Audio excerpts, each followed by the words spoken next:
우리 예수님께서도 시험을 당하셨습니다. 그러나 예수님은 그 모든 시험을 이기셨죠. 예수님의 기록이 어릴 때 나오고 난 다음에 여기 나올 때는 이제 시험 당하는 것이 첫 말씀으로 이렇게 나오거든요. 그래서 예수님께서 이 첫 시험 이기시는 걸 보고 참 우리도 인생 가운데에서 이 첫 단추가 참 중요하구나. 첫 시작이 참 중요하구나. 예수님께서 이 사단으로부터는 이 세 가지 시험을 잘 이겨내시고 이제 그의 삶들 길 동안 계속적으로 예수님은 이 시험이 따라다녔습니다. 근데 예수님께서는 그 모든 시험을 어떻게 하셨습니까? 공생애 동안 이 모든 시험을 이기셨습니다. 그런데 우리 또한 이 땅에 발을 딛고 사는 사람이라면 어쩔 수 없는 갈등과 그 시험은 벗어날 수가 없습니다. 이것은 절대적이기 때문에 벗어날 수 없는데 예수님을 믿는 사람은 시험이 없을까요? 더 많이 오는 것 같아요. 예수님을 내가 믿겠다 하면 마귀가 어떻게 알고 더 먼저 찾아옵니다.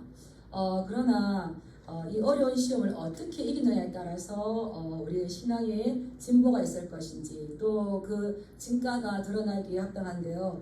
우리는 오늘 예수님께서 이 광야에서 시험을 받으셨는데 받으신 이유가 있다는 겁니다. 왜 광야에서 예수님께서 시험을 받으셔야 했는지를 먼저 앞에 말씀을 가지고 한번 살펴볼 필요가 있습니다.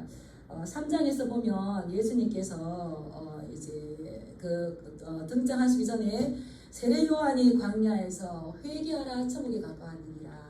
그리고 회개한 자에게 그 증표로 뭘 줍니까? 세례를 줍니다. 그래서 세례를 받으면 너희가 이제 회개에 합당한 열매를 맺어야 되는 그 삶이 있는데 이 요한이 이제 이 세례를 베풀면서 백성들에게 그렇게 말해요. 나는 너희에게 이 회개하는 물로 세례를 주지만 내 뒤에 오시는 이는 나보다 능력이 많으셔서 나는 그의 신을 들기도 감당하지 못하겠노라.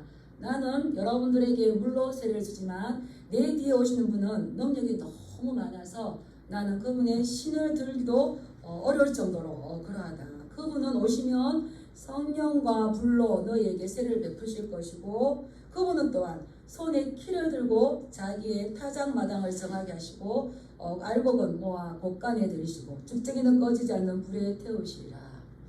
예수님께서 오실 건데 이 뒤에 오시는 이는 누구를 말하는 겁니까? 예수님께서 오실 건데 3장 12절에 보면 그분은 오시면 손에 키를 들고 자기의 타작마당을 정하여서 알곡을 모아 곳간에 들인다는 거예요. 그래서 알곡을 모아 곳간에 들이고 남은 죽쟁이는 어떻게 할까요?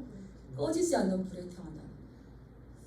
제가 우리 성도님들 항상 축복하고 싶어가지고 이렇게 하는데 말씀을 보면 꼭 심판과 이 구원이 같이 나와요. 그래서 이 말씀을 왜 예수님께서 시험을 당하셔야 하는가를 앞으로 가보니까 우리 3장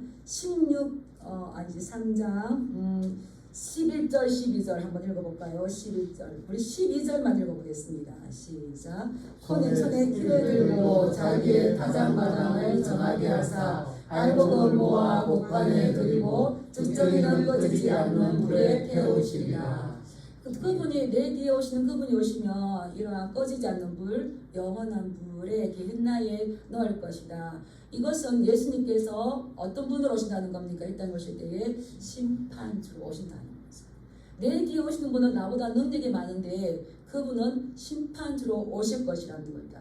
그리고 또 11절에 보면 나는 너희에게 물로 세례를 주지만 그분은 성령과 불로 너희에게 세례를 주실 것이다. 그래서 예수님이 이 땅에 오신 목적은 세례를 주시기 위해서 재회개하는 요 물세례뿐만 아니라 성령과 불로 세례를 주기 위해서 오실 것이라고 선포합니다. 그런데 예수님이 그 선포를 듣고 난 다음에 13절에 보면 이때에 예수께서 갈릴리로부터 요단강에 이르러 요한에게 세례를 받으려 하시니 세례를 주시기 위해서 오셨고 심판주로 오신 예수님께서 이제 요단강에 오십니다. 그리고 요한에게 나가십니다. 요한에게 나가신 목적은 뭡니까? 세례를 받기 위한 겁니다. 이 목적은 왜 세례를 받으려고 하시는가? 우리와 같이 인간이 되셨지만 잘 말씀 보면 15절에 이렇게 말합니다. 예수께서 대답하여 이르시되 이제 허락하라. 우리가 이와 같이 하여 모든 의를 이루는 것이 합당하니라 하시니. 예, 요한이 내가 당신에게 세례를 받아야 될 건데 내가 당신에게 세례를 줄 수 없습니다. 이렇게 하니까 예수님께서 허락하라. 우리가 이와 같이 하여서 모든 의가 뭐겠습니까? 하나님의 뜻을 이루기를 원하신다라는 것을 선포하는 겁니다. 하나님의 뜻은 예수님께서 이 땅에 우리와 같이 인간의 몸을 입고 오시는 것이 하나님의 뜻이었습니다.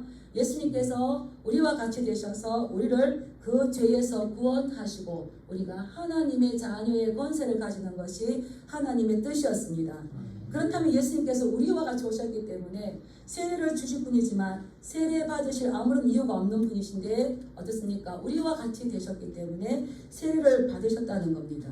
그리고 하나님의 모든 의를 이루시기를 원하셨다는 겁니다. 그리고 예수님은 심판주였지만 사실 세례는 뭘 의미합니까?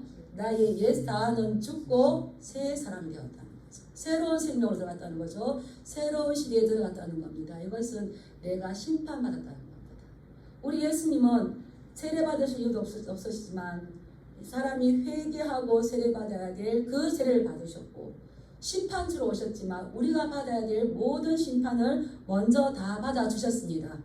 그렇기 때문에 예수님은 우리를 위해서 대속적인 죽음을 감당하실 거고요. 그러므로 인해서 우리가 하나님의 자녀로 거듭나는 것이 하나님의 뜻이었습니다.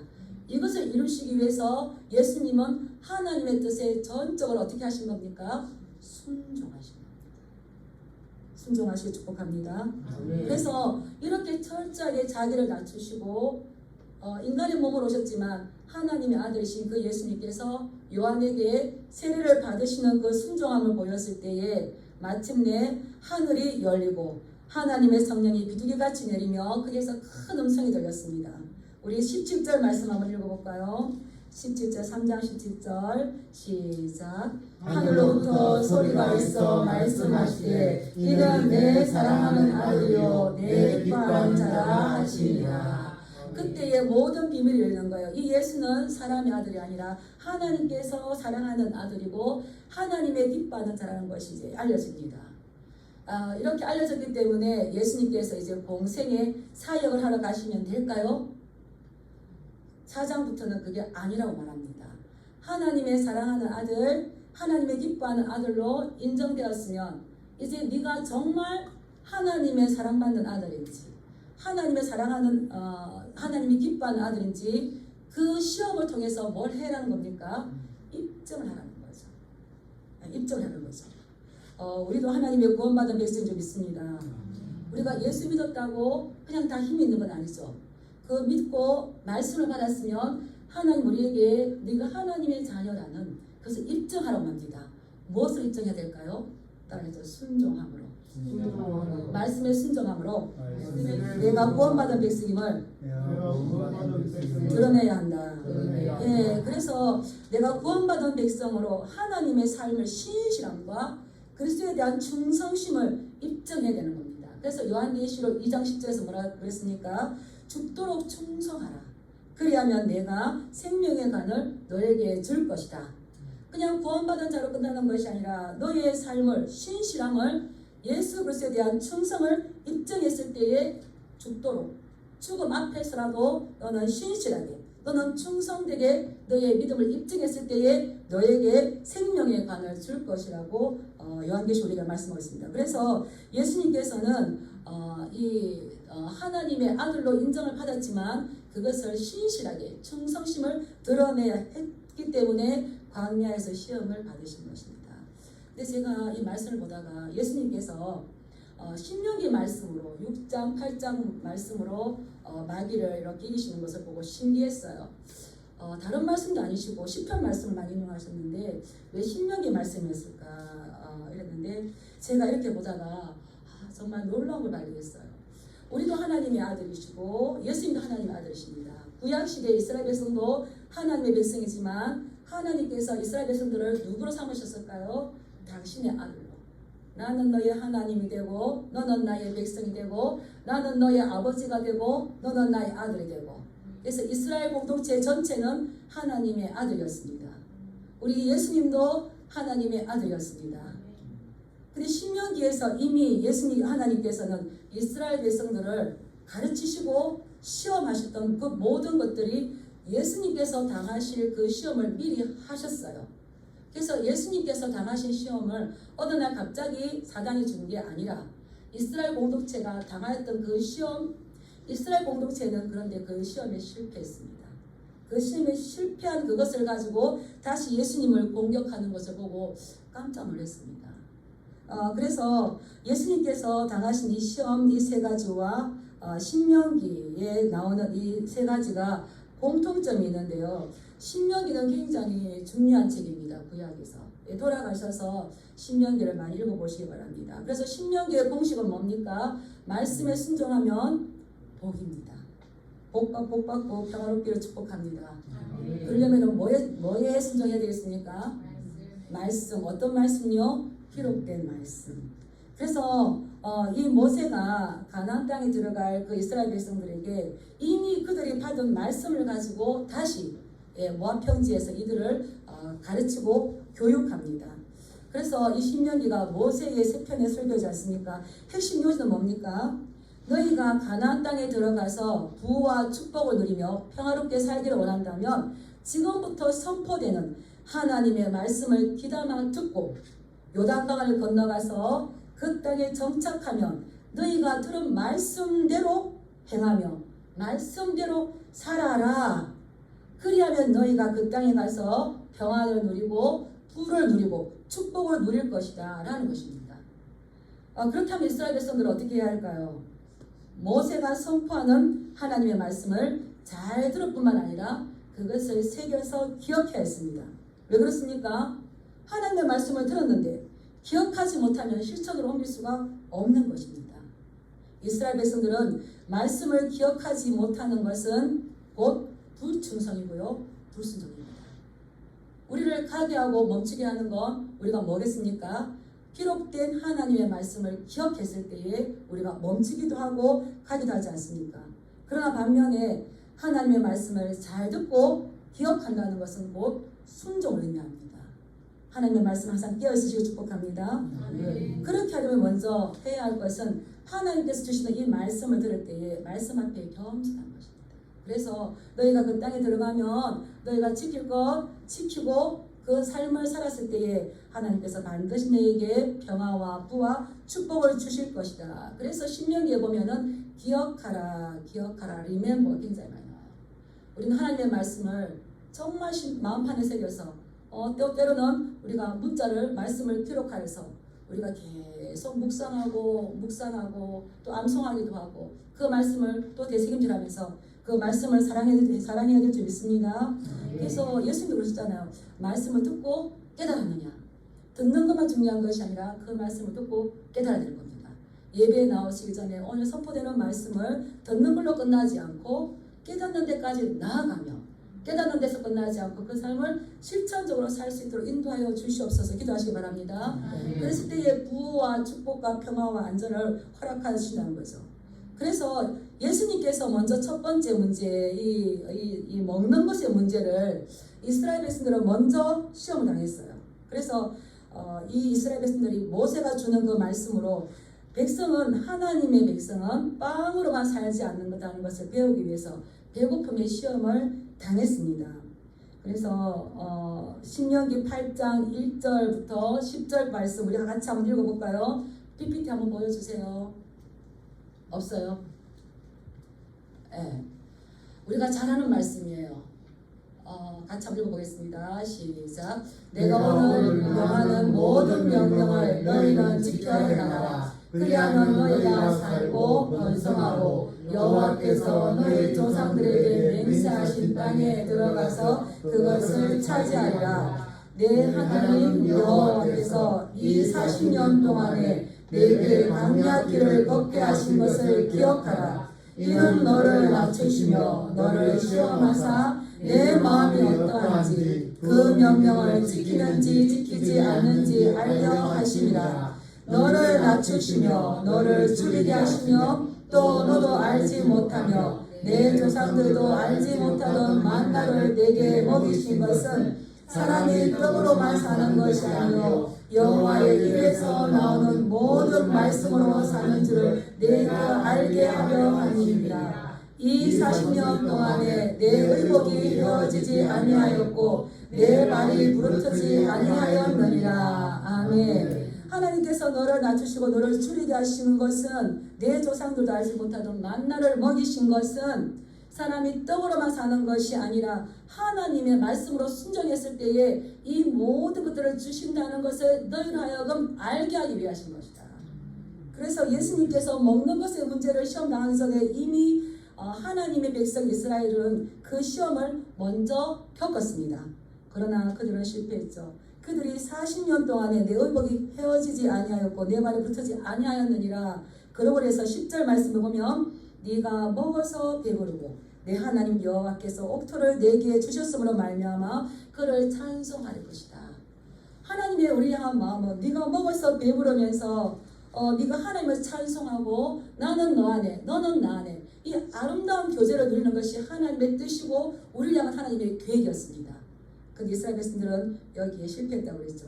그리고 두 번째 성전 꼭대기에서 뛰어내리라 이 하나님을 시험하지 말라는 이 명령도 이미 교육을 받았습니다.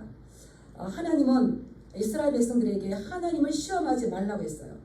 그래서 신명기 6장 16절에 보면 너희가 마사에서 시험한 것 같이 너희의 하나님 여호와를 시험하지 말고 하나님 우리를 테스트하시지만 우리는 하나님을 시험할 수 없습니다. 그러나 이들은 어떻습니까? 그들의 형편이 좋아지면 하나님을 기뻐했지만 그들의 삶이 어려워지면 계속적으로 불평하면서 하나님이 우리 가운데 계신가 계시지 않은가 하나님이 내리시는 만나를 먹으면서 하나님께서 주시는 불기둥과 구름기둥을 보면서 그들은 하나님을 시험했기 때문입니다. 시험했기 때문에 그들의 삶을 실패했습니다. 세 번째, 이스라엘은 유일하신 하나님을 경배하고 다른 어떤 우상도 따르지 않는 교육을 받았습니다.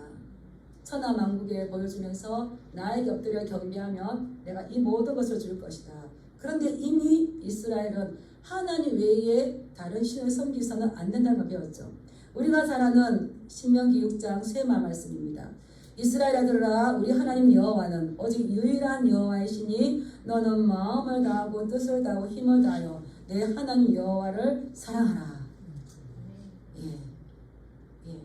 그래서 참 놀라운 건 이러한 문제들로 이스라엘 백성들을 시험하셨고 예수님을 시험하였고 이러한 문제들로 또 우리는 누구를 시험할까요?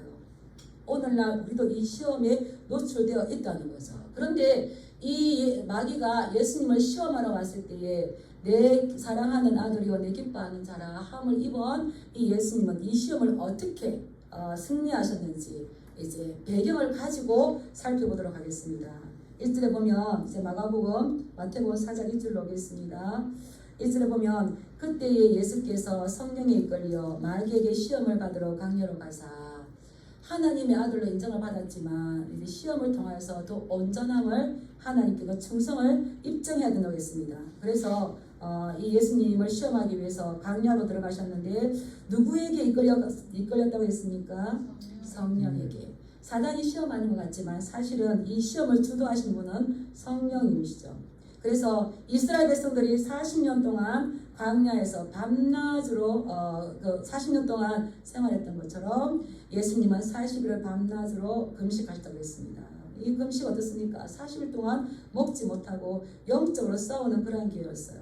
그런데 이 40일을 금식하고 난 다음에 우리 2절 말씀 한번 읽어볼까요?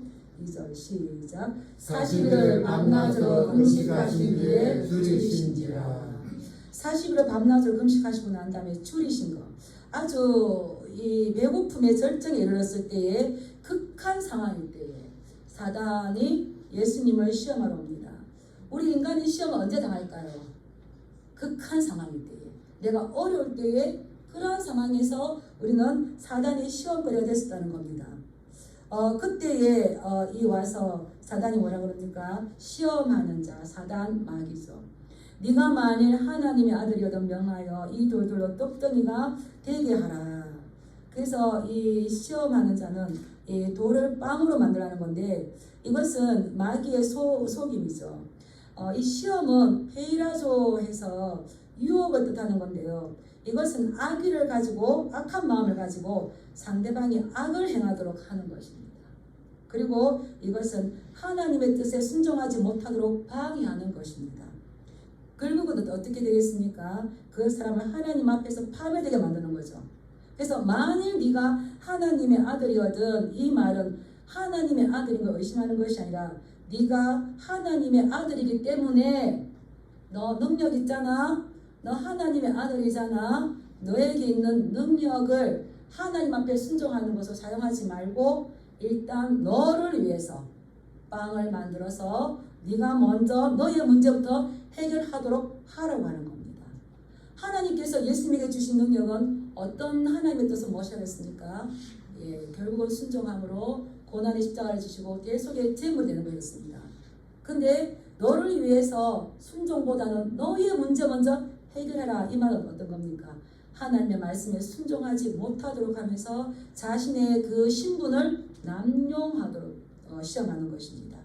그래서 너의 문제를 해결하기 위해서는 내 자신의 힘을 남용해도 된다라고 부추기고 있는 겁니다.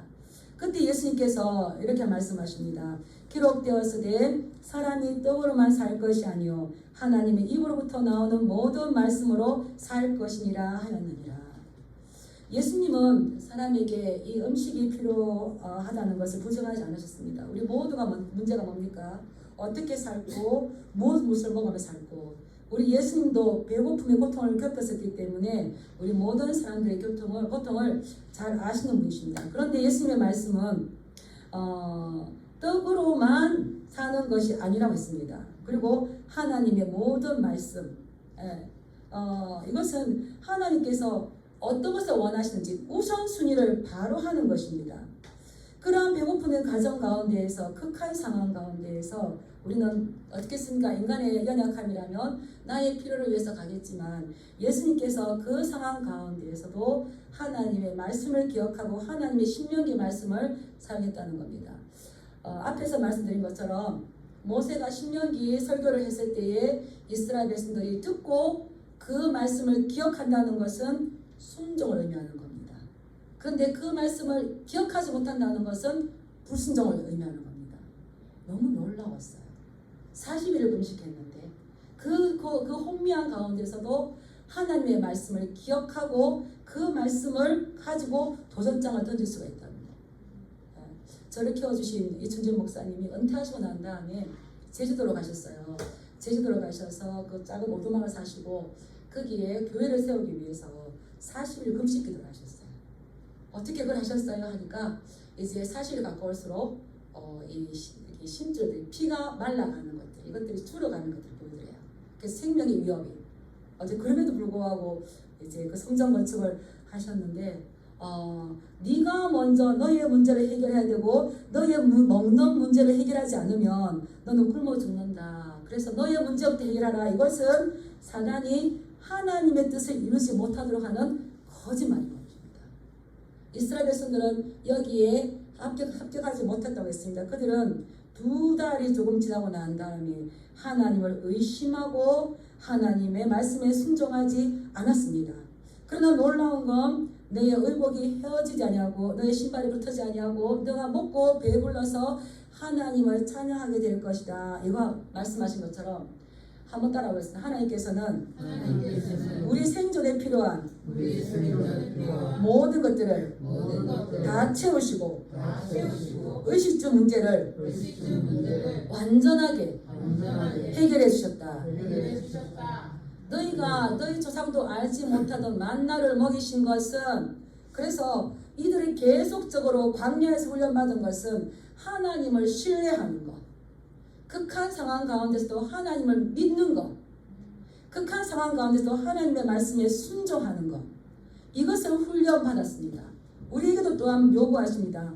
우리가 배고픔과 우리의 필요를 우리가 원하는 때가 아니라 그 말씀에 순종하고 갈 때에 하나님께서 원하신 하나님의 때에 해결해 주실 것이라는 그 믿음이 있으십니까? 아이고 아멘 하셨어요.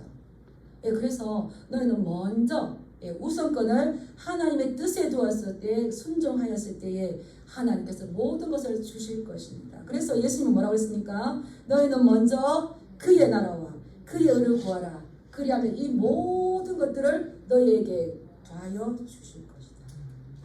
내 뜻과 하나님의 말씀이 서로 반대되고 서로 상충할 때에 사랑하는 성도님들은 무엇을 선택하시겠습니까? 이스라엘 백성들은 자기들을 선택했습니다. 그러나 그들은 실패하고 말았습니다. 그러나 그들이 하나님의 말씀에 순종한 자들은, 이 세대들은 가나안 땅에 들어가지 않았습니까? 우리가 하나님의 말씀과 내 뜻이 서로 상충됐을 때에 하나님의 말씀을 선택하는 것이 우리가 살 길임을 잊지 않으시길 축복합니다. 두 번째 시험이 있습니다. 이 두 번째 시험은 이 마귀가 자기가 졌다는 걸 알고 예수님을 이제 성전 꼭대기, 제일 높은 꼭대기에 데리고 올라갑니다. 우리 6절 말씀 읽어보겠습니다. 시작. 이르되 내가 만일 하나님의 아들이어든 뛰어내리라. 기록되었을 때 그가 너를 위하여 그의 사자들을 명하시리니 그들이 손으로 너를 받들어 발이 돌에 부딪히지 않게 하리로다 하였느니라. 네가 하나님의 아들이기 때문에 네가 이 성전 꼭대기 높은 데에서 뛰어내려 봐라. 뛰어내리면 하나님이 너를 위해서 그 천사들을 보내어서 너를 돌에 부딪히지 않도록 할 것이다 라고 하나님의 말씀을 인용합니다. 왜냐하면 첫 번째 시험에서 예수님이 말씀을 이겼거든요. 그래서 이 시편 91편 11절 12절 말씀으로 이 사단이 마귀가 인용하는데 우리가 말씀을 문맥을 모르고 그 말씀 한 줄을 딱 인용하는 게 얼마나 우스꽝스러운지를 지금 보여주고 있어요. 시편 91편은 하나님을 신뢰함으로 하나님의 성전에 머물러 있는 사람들에게 전해진 말씀입니다. 하나님을 신뢰함으로 하나님의 전전에 머물러 있는 사람들을 하나님께서 보호하신다는 말씀이죠. 그래서 91편 1절 말씀 보면 지존자의 은밀한 곳에 거주하며 전능자의 그늘 아래 사는 자, 그러한 자들 어떠한 자들이겠습니까? 하나님 말씀을 순종하는 자들. 그러한 자들이 어떤 환난을 만났을 때에 하나님께서 그들을 건지시고 그들이 돌에 부딪히지 않도록 보호하시고 그들을 영화롭게 하신다는 건데, 지금 마귀는 예수님을 너 뛰어내려봐. 네가 하나님의 아들이기 때문에 하나님이 너를 돌에 부딪히지 않도록 너를 반드시 살려줄 거야. 우리 예수님 뭐라고 말씀하셨을까요? 7절 말씀을 보겠습니다. 시작. 예수께서는 이르시되 또 기록되었으되 주 너의 하나님을 시험하지 말라 하였느니라. 아멘. 하나님은 너희는 마사에서 시험한 것 같이 너희 하나님을 시험하지 말라. 이스라엘 백성들을 중간에 이렇게 구약의 모세오경을 보다 보면 참 안타까운 것이 있어요. 하나님은 이스라엘 백성들을 너희가 내 말 듣는지 안 듣는지 시험한다는 테스트한다는 건 너희의 믿음을 입증해 보여라 이건데, 하나님 이스라엘 백성들을 더 높은 곳으로 올려주기 위해서 테스트하는데 잘못되게 이게 역적이 나가지고 이스라엘 백성들이 하나님을 시험한다는 겁니다. 말이 되겠습니까? 너희는 마사에서 시험한 거 하나님이 시험한 것 같지. 왜 시험했습니까? 우리 가운데 하나님이 계신가 안 계신가? 우리 가운데 분명히 하나님 계신 줄 믿습니다. 너와 나의 대화 가운데 하나님 다 계신 줄 믿습니다. 나의 행하는 모든 가운데 하나님 다 보고 계신 줄 믿습니다. 근데 그렇기 때문에 오늘 숨을 쉬고 살죠. 그렇기 때문에 또 성령으로 또 찬송도 하죠. 근데 계신가 안 계신가? 제가 여기 있어요. 근데 우리 애가 엄마가 있는가 없는가? 그런다는 건 뭐가 있습니까? 그림자 취급한다는 거죠. 인격 무시한다는 거죠. 우리 하나님은 지금도 이게 함께 계신 줄 믿습니다. 그래서 시험하지 말라고 했는데 시험한다는 겁니다. 그래서 너를 절대 다치지 않도록, 너를 절대 죽이지 않도록 하나님 보호하실 것이다. 그러나 우리 예수님은 하나님께서 주신 잔을 마시고 십자가 고난의 잔을 다 마시고 죽으심으로 하나님의 뜻을 이루신 줄 믿습니다. 우리 예수 믿는다고 고통이 없을까요? 고난이 없을까요? 하나님은 이 고난과 고통을 주십니다. 그걸 통해서 우리가 증명할 건 뭐겠습니까? 하나님에 대한 우리의 믿음, 예수 그리스도에 대한 우리의 충성을 입증하는 기회로 삼아야지, 하나님이 우리를 아프게도 안 하고 아니죠. 그런데 시편 92편은 너희가 그러한 길을 간다 할지라도 하나님의 존전에 머물면서 은밀한 자의 그곳에 있는 자들에게는 하나님께서 보호해 주실 거라는 약속의 말씀인 줄 믿습니다. 그래서 사단은 말씀을 알긴 알지만 자기의 필요에 따라서요. 우리는 말씀을 문맥을 정확하게 보시고 앞뒤로 다 보시고 통으로 읽으시기 축복합니다. 네, 그래서 예수님은 오히려 그 죽음의 순간까지도 하나님의 그 보호하심을 신뢰하시면서 이 죽음을 통과하심으로 인하여서 이 땅의 사역을 완수하셨고 또 그 완수하시는 것을 하나님께서 일으키셔서 에게이로 예수님이 부활하신 것이 아니라 하나님이 예수님을 일으키셔서 그를 부활하게 만드셨고 승천하게 만드셨고 하나님 나라의 왕으로 등극하셔서 지금도 우리를 위해서 기도하고 계시다가 재림의 때에 심판주로 다시 오실 줄 믿습니다. 그래서 우리는 여러 가지 고통 가운데서도 하나님께서 돌보시는데 고통 당하지 않을 것이다. 이러한 자기 과신은 하지 마시기 바랍니다. 그 다음에 세 번째, 이제 또 마귀가 한 번 더 예수님을 높은 산으로 데려갑니다. 그리고 천하만국을 보여주면서 나에게 엎드려 경배하면 이 모든 것을 내게 주리라. 사단은 네가 나에게 엎드려 경배하며 이렇게 했었는데 엎드려 경배한다는 것은 나에게 경배를 받는 그에게 내가 절대적인 충성을 맹세하는 겁니다. 나는 당신에게 충성하겠습니다. 이건 거죠. 그래서 사탄을 직접적으로 경배하지 않는다 하더라도 세상의 모든 것들을 가지고자 하고 소유하고자 하는 그 욕망도 또한 우상 숭배이며 사탄을 경배하는 겁니다. 이해가 가십니까? 그때 예수님은 이렇게 말씀하십니다. 사단아 물러가라. 기록되었으되 주 너의 하나님께 경배하고 다만 그를 섬기라 하였느니라. 우리가 이 세상에 이 잘못된 방법으로 가지고 있는 영광을 얼마나 많이 기회가 될지 몰라요. 근데 들으라 이스라엘아 너의 하나님은 오직 유일한 여호와이시니 너는 마음을 다하고 뜻을 다하고 목숨을 다하여서 주 너의 하나님을 어떻게 하라고요? 사랑하라. 신명기 6장 13절부터 15절까지 한번 읽어보겠습니다. 그 다음 이거 한번 읽어볼게요. 시작. 내 하나님 여호와를 경외하며 그를 섬기며 그의 이름으로 맹세할지니라. 너희는 다른 신들 곧 내 사면에 있는 백성의 신들을 따르지 말라. 너희 중에 계신 너희의 하나님 여호와는 질투하시는 하나님이신즉 너희의 하나님 여호와께서 내게 진노하사 너를 지면에서 멸절시킬까 두려우니라. 이 말씀 이스라엘 백성들이 가나안 땅에 들어가기 전에 모세가 한 말이었습니다.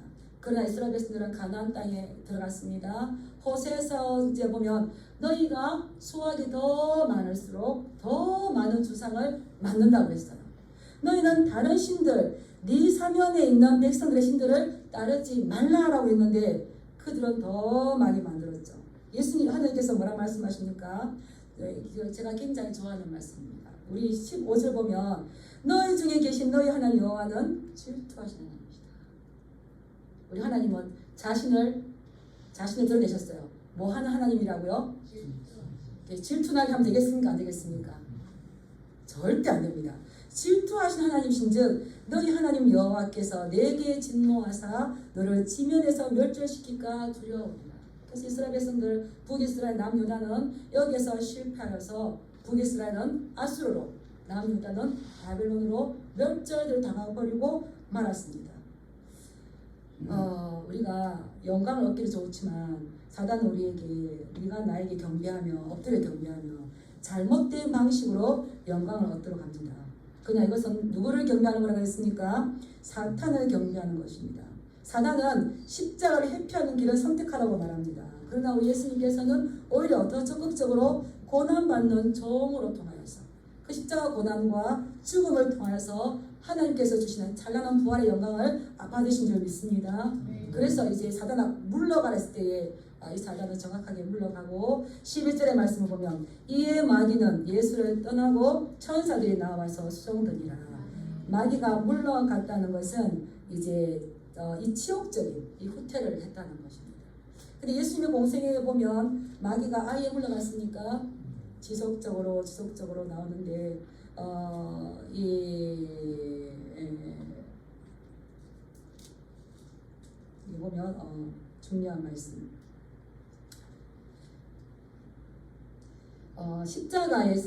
십자가에서 또 많은 무리들의 그 입술을 통하여서 이 마귀가 예수를 시험해요. 십자가에 고난당하는 그 예수를 보고 무리들의 입을 통하여서 마귀가 뭐라 그럽니까? 네가 만일 하나님의 아들이어서 거기서 뛰어내려라. 마귀는 예수님을 끝까지 유혹했던 것처럼 우리를 유혹하는 것을 결코 포기하지 않을 겁니다. 우리 인생은 시험을 피할 수 없고 어쩔 수 없이 시험의 고난인 것 같아요. 근데 그때 우리는 이러한 기회를 말씀으로 물리치며 우리 예수님처럼 그러한 기회들을 우리의 믿음을 더 돈독하게 하고 예수님에 대한 우리 순결함들과 예수님에 대한 신뢰를 더 확정하면서 그 충성심과 성도됨을 더 드러내야 되지 않겠습니까? 네, 그런데 이 시험을 이길 수 있는 것은 예수님께서 시험을 이길 수 있는 것은 첫 번째에서 세례 받으실 때에 하나님의 말씀에 순종하시는 거죠. 지속적으로 말씀을 가지고 이기셨던 것처럼 우리는 하나님의 말씀을 어떻게 해서는 지켜도 되고 지키면 착하고 지키지 않아도 되고 말씀을 교양으로 듣고 근데 하나님의 말씀은 명령은 지켜야만 우리가 살 길인 것을 이해가 가십니까? 한 번 더 하겠습니다. 하나님의 말씀을 읽어도 되고 안 읽어도 되고 지켜도 되고 안 지켜도 되는 것이 아니라 하나님의 말씀을 명령으로 주신 것은 왜 주셨을까요? 지키라고 주신 겁니다. 이제 우리가 추석이 됐잖아요. 이제 우리가 10월이 됐고 이제 11월, 12월 3개월이 남았어요. 이제 우리의 체질들은 말씀을 듣고 기억하고 신비에 새기고 그 말씀을 지켜내는 삶을 살아야 이 마지막 때에 죽도록 충성하는 그 순간까지 가서 내가 생명의 간을 너에게 줄 것이고 꺼지지 않는 불에 태우는 건 우리와 상관없는 그런 구원의 발휘에 들어설 줄 믿습니다. 그래서 제가 이 말씀 준비하면서 이게 끝까지네. 이게 지금 요한계시록까지 이 문제가 나오는데 이스라엘 백성들을 그렇게 애굽에서 불러주셔서 자유를 주시고 가나안 땅을 주셨지만 그들은 하나님의 말씀을 기억하지 못하고 하나님의 말씀을 경외하지 못하고 하나님을 사랑하지 못하여서 주신 것을 누리지 못하고 다시 말하면 순종하지 못하였는데 우리 예수님은 끝까지 말씀에 순종하심으로 시험을 이기셨습니다. 우리가 시험을 이길 수 있는 거 다른 머리 짜고 다른 계획하고 다른 전략이 아니라 따라하겠습니다. 말씀에 순종하는 것이 시험을 이기는 유일한 방법이다. 예, 그때 예수님께서는 이 모든 것들을 이겨내셨을 때에 마귀는 떠나고 천사가 와서 예수님의 그 굶주린 배고픔들을 이제 피로 채우시면서 천사가 수정되셨어요. 그 뒤로 계속 천사가 함께 했겠죠. 우리도 마찬가지예요. 우리가 시험을 이겼을 때에 하나님께서 우리를 버려두지 아니하고 예수님께서 함께 하셨던 그 천사를 우리에게도 보내지 않으실까. 예, 상속받은 자를 도우라고 상속받은 자를 보호하라고 부리는 영으로 천사를 준다고 히브리서에 말씀하셨잖아요. 항상 천사와 가까이 하시고 말씀과 가까이 하셔서 그리고 또한 그 말씀에 순종하심으로 여러 가지 지금 마지막 때 어려울 때에 여러 가지 어려움들이 와요. 여러 시험들이 와요. 그때에 승리하시고 하나님의 사랑하는 아들, 기뻐하는 아들로 날마다 믿음으로 승리하시길 주님의 이름으로 축복합니다. 예, 기도하겠습니다.